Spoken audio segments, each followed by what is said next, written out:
శ్రీవారి కారం శ్రీవారిని ప్రేమించే వారి కోసం. శ్రీవారి spices chilli turmeric coriander powder. శ్రీవారి కారం శ్రీవారిని ప్రేమించే వారి కోసం. జీవితంలో ఏదైనా సాధించాలనే తపన ఉండాలి కానీ ఎంతటి పనినైనా సుసాధ్యం చేయొచ్చు. అందుకే ప్రముఖ సాహిత్య రచయిత సిరివెన్నెల ఒక మాట అంటారు, నిరంతరం ప్రయత్నం ఉంటే నిరాశకే నిరాశ పుడుతుంది అని. అలాగే మరో ప్రముఖ హాస్య నటులు ఎంఎస్ నారాయణ తన పుస్తకంలో ఒక మంచి మాట రాసుకున్నారు.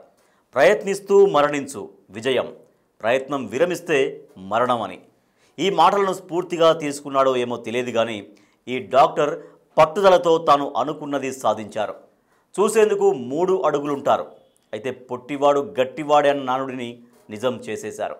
ఇంతకు ఈ డాక్టర్ సాధించిందేంటి, చేసిన పోరాటం ఏంటి, ఈ స్టోరీలో తెలుసుకుందాం. కేంద్ర ప్రభుత్వం పరిధిలో ఉండే కౌన్సిల్ నిర్ణయాన్ని సవాలు చేస్తూ హైకోర్టును ఆశ్రయించారు డాక్టర్ గణేష్. అయితే చాలా ఏళ్ళు వాయిదాలు తిరిగారు. గణేష్ వాదనలు విన్న హైకోర్టు అతడికి ప్రతికూలంగా తీర్పునిచ్చింది. అయితే హైకోర్టు తీర్పుతో ఎక్కడా కుంగిపోలేదు గణేష్. నిరాశ చెందకుండా సుప్రీంకోర్టులో పిటిషన్ దాఖలు చేశారు.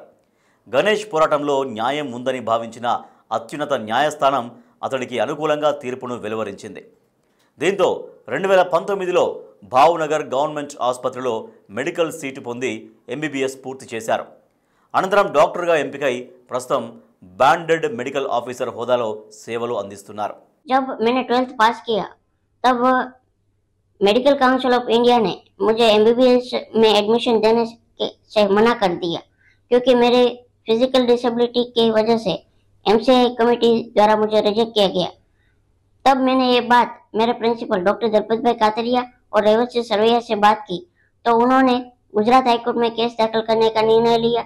गुजरात हाईकोर्ट में हम केस हार गए और उसके बाद उन्होंने सुप्रीम कोर्ट में केस दाखिल किया और सुप्रीम कोर्ट में हम केस जीत गए और 1 अगस्त 2019 को गवर्नमेंट मेडिकल कॉलेज भावनगर में मैंने एमबीबीएस में एडमिशन लिया और ऐसे मेरी एमबीबीएस की जर्नी स्टार्ट हुई। ఏదైనా సాధించాలి అన్న గురి లక్ష్యం దృఢంగా ఉండాలి కానీ ఎన్ని అవరోధాలైనా అధిగమించి విజయాన్ని సాధించవచ్చని మరోసారి నిరూపించారు డాక్టర్ గణేష్. తలరాతను ఎదిరిది తన జీవితాన్ని తానే అద్భుతంగా రాసుకున్నారు. ప్రస్తుత జనరేషన్కు స్ఫూర్తిదాయకంగా నిలిచారు. ఈ డాక్టర్ చేసిన పోరాటంపై మీ అభిప్రాయం ఏంటో కామెంట్ రూపంలో తెలియజేయండి.